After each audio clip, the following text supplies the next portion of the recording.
Saludos Marvel Zombies del lugar, soy Agent Marvel y hoy os voy a traer un tema muy escabroso, polémico, donde los haya, porque vamos a hablar de la guerra entre Marvel contra Fox. Y hoy me voy a poner en plan Iker Jiménez, porque seréis vosotros los que dictaminéis si existe o no a través de los puntos que trataremos a continuación. ¿Nos acompañáis? Bienvenidos a la nave del misterio, a Agent Marvel.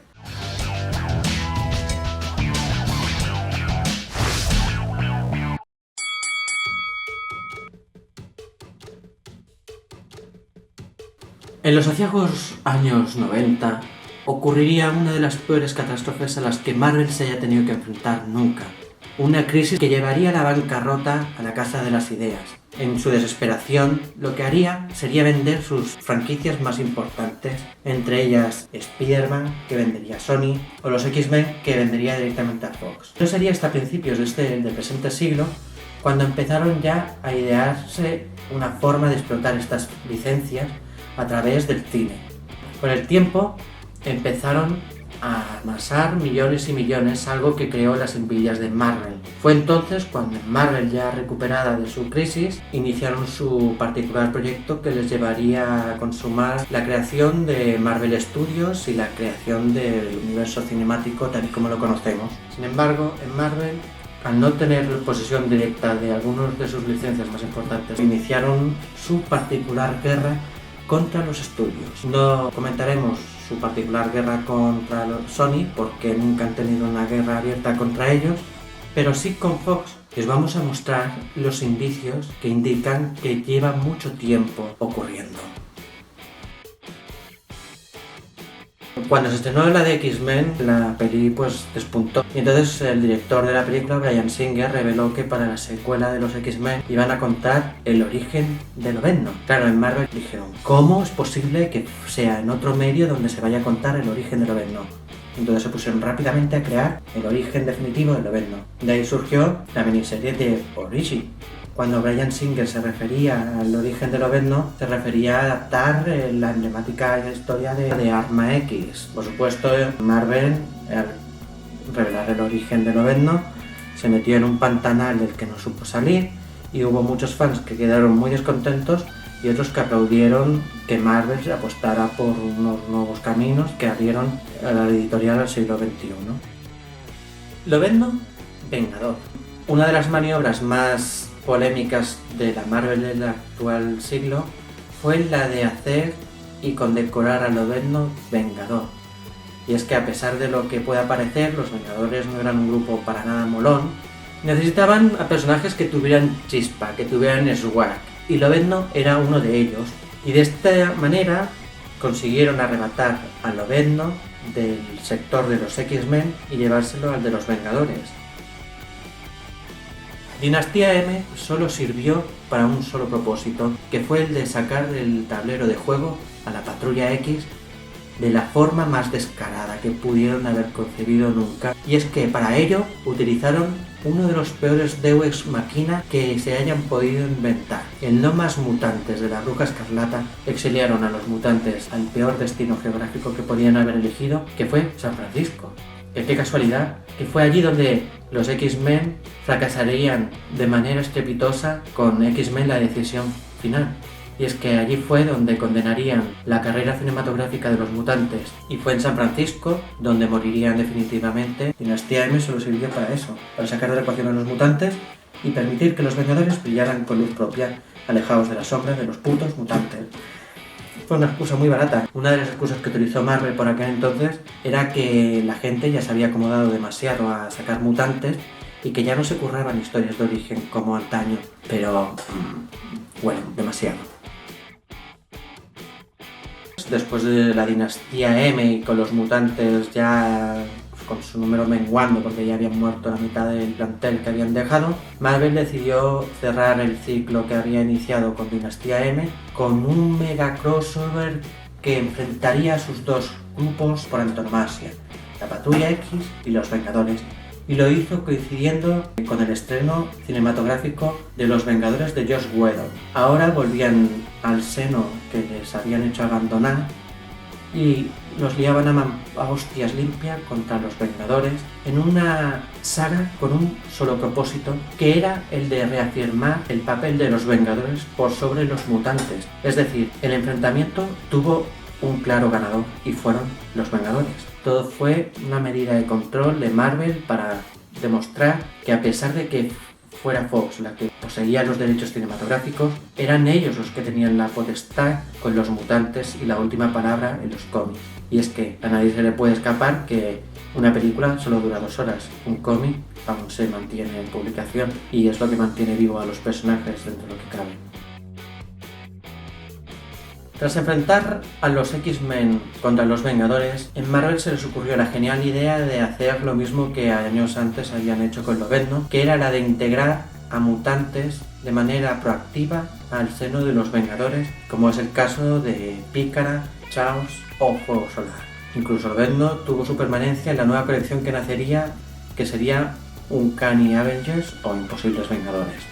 La colección nacería básicamente que, al igual que Lobezno lo hicieron hace unos años Vengador, convertir a varios miembros de la Patrulla X en Vengadores y dejarlos de esta manera brillar más que siendo los típicos marginados criados por Charles Xavier. Y es que ya sabes lo que dice, si no puedes con el enemigo, únete a él.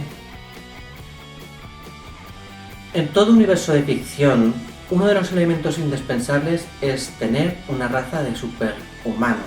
En DC tenemos a los metahumanos y en Marvel tenemos a los mutantes de toda la vida. Pero claro, si en Marvel tenemos los mutantes que pertenecen a Fox, ¿qué le queda a Marvel? Marvel no se rompieron demasiado la cabeza buscando en sus arcas y encontraron un pequeño tesoro llamado los Inhumanos. Los Inhumanos son una raza creada hace miles de años por los Kree, unos alienígenas que vinieron aquí a la Tierra, y crearon una nueva raza que, al ser expuesto a través de unas nieblas, conseguían unas habilidades extraordinarias o empezaron a tener mayor fuerza en los cómics justo antes de anunciar su futura adaptación el próximo 2019.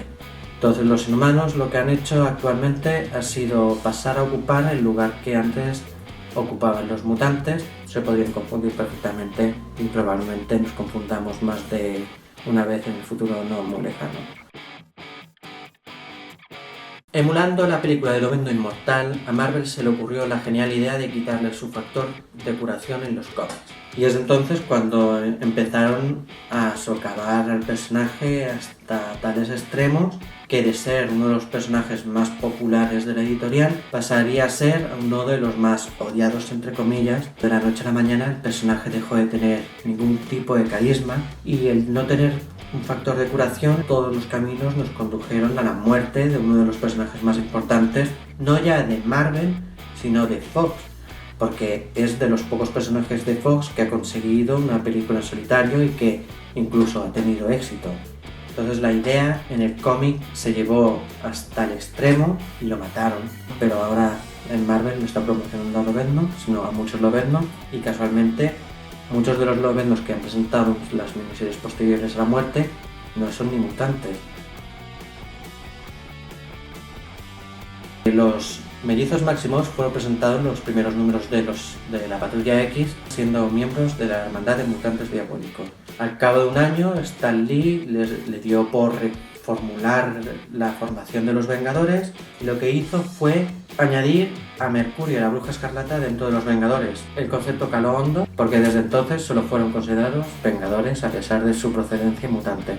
A posteriori, descubriríamos que su padre era Magneto. Con esto en mente, Joss Whedon, para su secuela de los Vengadores, anunció que iba a utilizar a los Maximoff, pero claro, Fox, en modo avisor, dijo los derechos son nuestros. Y dijo Marvel chatos, no, los Maximoff son tanto mutantes como Vengadores. Dijo Fox, sí, pues tranquilo. En aquel momento, Fox estaba preparando la producción de X-Men Días del Futuro Pasado y de la noche a la mañana anunciaron la inclusión de Mercurio, que solo aparece en una escena, pero esto sin duda sirve al propósito de empañar la imagen de Mercurio que iba a presentar Marvel en su película de los Vengadores de la Era de Ultron. Para más inri, en Marvel decidieron joder a Fox de manera literal y fue durante el crossover Axis donde se produciría la gran revelación. Descubriríamos que la Bruja Escarlata y Mercurio no eran hijos reales de Magneto, era todo un ardid del que todavía no hemos sabido absolutamente nada, salvo los primeros episodios que hemos visto de Imposibles Vengadores, donde ya nos han descubierto que efectivamente ni son hijos de Magneto, ni son mutantes. ¿Qué os dice eso? A lo largo de los años, los Cuatro Fantásticos se han mantenido contra viento y marea a pesar de todos los pesares. En los últimos meses la serie había pasado a los niveles más bajos en las listas de ventas, lo que hizo que Marvel se planteara seriamente el cancelarla. Me parece que dentro de toda la cancelación de la primera familia existen motivos ocultos, ya que hace unos años estuvieron renegociando o intentaron renegociar los derechos de Fox con los Cuatro Fantásticos, no llegando a buen puerto, y Fox incluso les dijo que iban a hacer un reboot que justamente se estrena este año. En Marvel han creído conveniente no promocionar la película y para ello lo que han hecho ha sido borrar poco a poco la presencia de los Cuatro Fantásticos dentro de sus cómics. En el futuro a corto plazo de la editorial no existirá una colección de los Cuatro Fantásticos y todos sus miembros estarán repartidos o ya sean los Inhumanos o ya sean los Guardianes de la Galaxia. Los Cuatro Fantásticos no tiene pinta de que vayan a volver en un futuro no muy lejano. Paradójicamente, mientras que Hugh Jackman ha anunciado que se jubilará o dejará las garras de Lobezno a partir de 2 películas, en Marvel han decidido potenciar lo contrario y es un Lobezno viejo. Y es que parece ser que no van a resucitar al Logan que conocimos, sino que van a recuperar al Logan que presentó Mark Millar junto con Steve McNiven en el viejo Logan y lo van a integrar dentro de su continuidad tras las guerras secretas. Mientras que las nuevas generaciones se tendrán que contentar con un cambio de sexo con Lobezno, porque X-23 será la heredera de Logan, mientras que el viejo Logan pues se jubilará o vivirá feliz o a saber lo que hace, mientras que el James Holder que conocimos hace 40 años aún sigue criando malvas. Sobre todo, aclarar que todos estos puntos son completamente subjetivos, son algo que yo he ido comiéndome a lo largo de los años y que se han ido viendo más o menos detalles que indicaban que sí, que efectivamente hay una guerra entre Marvel y Fox, pero tras estos puntos me gustaría que fuerais vosotros mismos los que dierais vuestra opinión, confirmarais mis sospechas o directamente me llaméis loco, paranoico, todo lo que queráis, pero cuando el río suena es porque agua lleva. Y aquí suena mucha agua. ¿Vosotros qué pensáis? Ya sabéis, si os ha gustado el vídeo, like, compartidlo, suscribiros y nos vemos en el próximo vídeo. ¡Excelsior! Saludos, chicos.